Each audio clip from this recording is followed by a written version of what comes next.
Hello students at the British International School in Ukraine. I'm happy to speak with you today and send my greetings all the way from the Southern Hemisphere. I'm Dr. Nick Jackson, an educator in South Australia who researches and writes about generative artificial intelligence and its role in education. Right now I'm working on a new book titled Students and AI, and I'd love to ask you a few questions. Your insights could help shape the future because yours is the voice that very few people are listening to. So let's start. Where does learning happen now for learners? Is it diverse learning?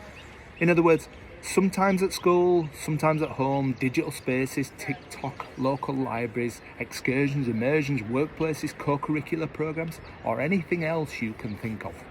Some students learn with AI at home because ChatGPT, the most popular AI in the world, is very, very good at learning.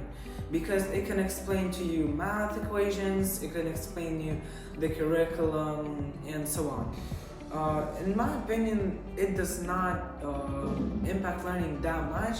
It just helps a lot.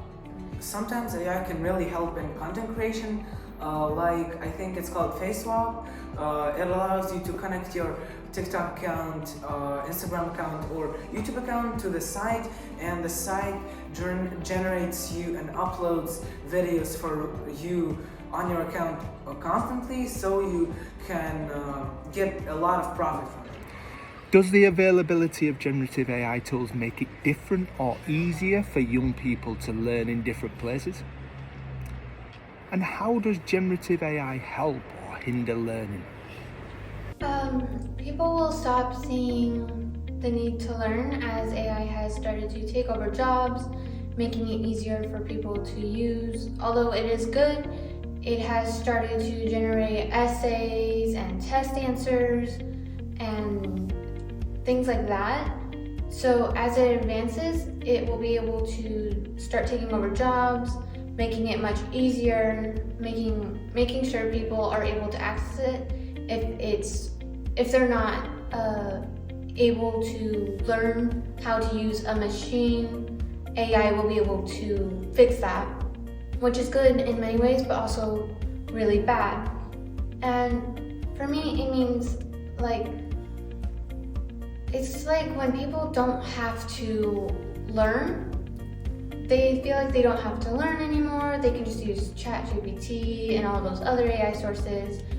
And when it comes to, like I said, essays and tests, it's bad because your most crucial skill you need in life is thinking. And when you use AI, you're not thinking. It's replacing that skill, it's diminishing it, and over time, people aren't going to have that skill at all.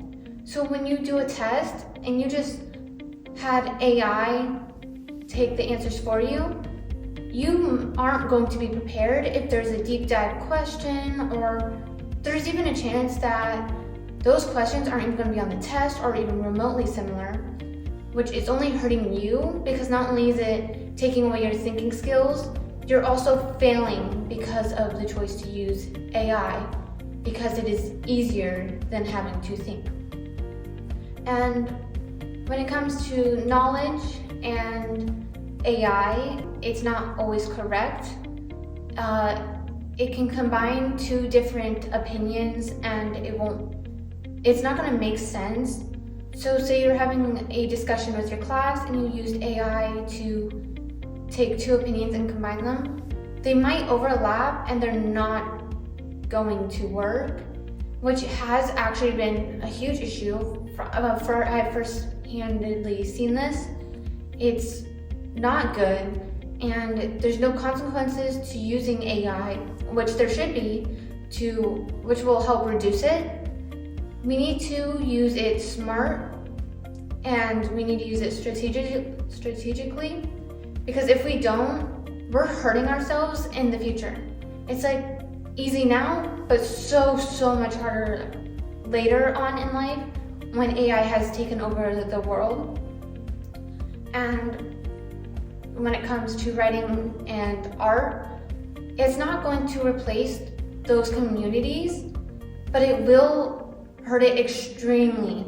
I had a friend, She used AI to create short stories to publish on an app, and it was hurting the community because yes, it was good, but there were also people commenting on her book being like, this looks so similar to mine, which is plagiarism, which can cause a lot of issues. And when it comes to art, it's generating art now, which is beyond me. It's hurting the art community, people who actually spend their life practicing and trying and creating and thinking and putting their passion into this. It's killing those artists and making them want to quit. I am in the art community. I'm an artist and a writer, and I've tried to avoid doing anything related to social media, like putting my art out there, my writing, because of AI. AI has started taking our actual work and using it, and for AI to be able to take something real and give it to another person, slightly altering it, is not good. It's harmful, and it's plagiarism. And a lot of people don't know that. A lot of people don't know it's taking real information, real things from different people, and they're going to end up getting really hurt because they decided to plagiarize work they didn't even know existed. And the last thing is when AI does all of this, these little things add up, and you think, oh, like you go on social media and people are like, oh, that's so AI now. That's AI, that's not real. Because every other video you watch now is either fake or AI, and it's getting less of real life. You're seeing fun things, you're seeing more AI generated things, like an app that was just for generating AI pictures, which was plagiarizing actually another artist, and they're getting sued for that because they didn't know it was wrong. So in whole, AI is very harmful. I think it's taking away our thinking skills, it's hurting our passions, and it's completely killing off anything real in this world. What are the worries of students in terms of generative AI? What are the worries in terms of what it does? For example, creating fake learning, wrong or inaccurate learning, cognitive offloading, in other words, getting the actual technology to think for you instead of thinking for yourself. So while I cannot speak on behalf of all the students, I will share my personal opinion. When it comes to generative AI, I'm concerned about three main things.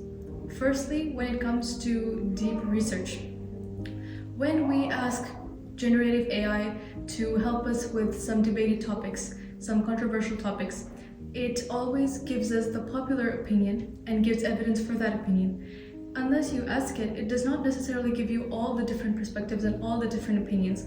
And that may disillusion the students who do not do some research afterwards themselves.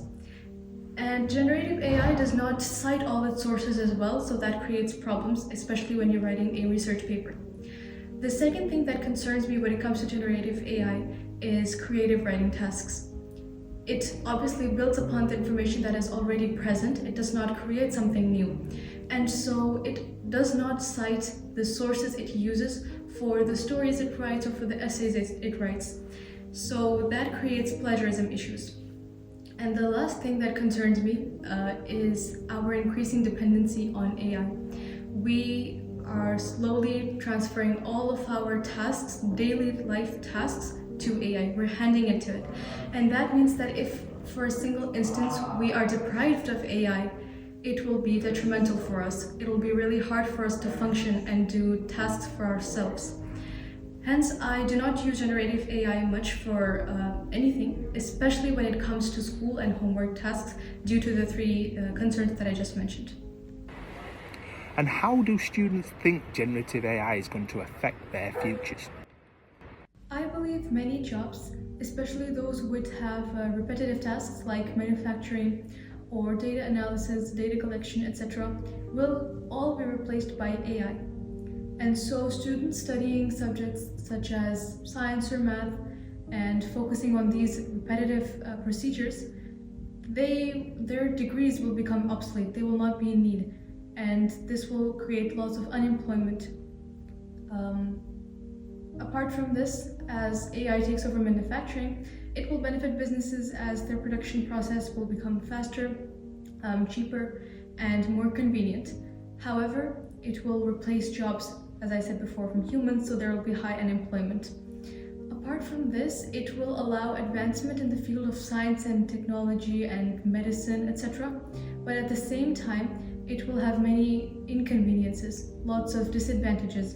And one of the main ones is that it will be able to collect all data about an individual, have a complete profile about them, and this might be used against them. It might be used to suppress their opinions, and it might be hard to express one's thoughts and opinions and views in this world in the future. And because of AI and how much information it can store, conflict in the future will be much more detrimental.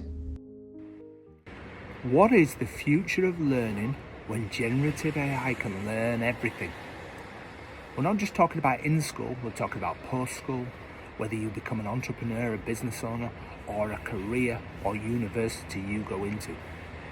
So despite the fact that AI can learn everything and it is gaining knowledge day by day, it will only be able to replace humans when it comes to standardized procedures like medical procedures or manufacturing or data analysis, etc. However, the knowledge of authenticity, of originality, art, this will remain prevalent, and this is what will separate individuals who have creative solutions, like entrepreneurs who can find amazing solutions to problems, and artists who can express themselves uniquely. They will be the ones to design the world in the future built by AI. So it will just be that the importance of different subjects will change, but learning will still be relevant for all human beings. And in my opinion, the knowledge of art, authenticity, originality, that will become more important, and it will be the thing that allows individuals to strive and thrive in the future. Over the years, AI will improve very drastically and will self-learn, I think, and will improve our learning and create new tools for our future. Great to see you. Hope you're enjoying the beach behind me.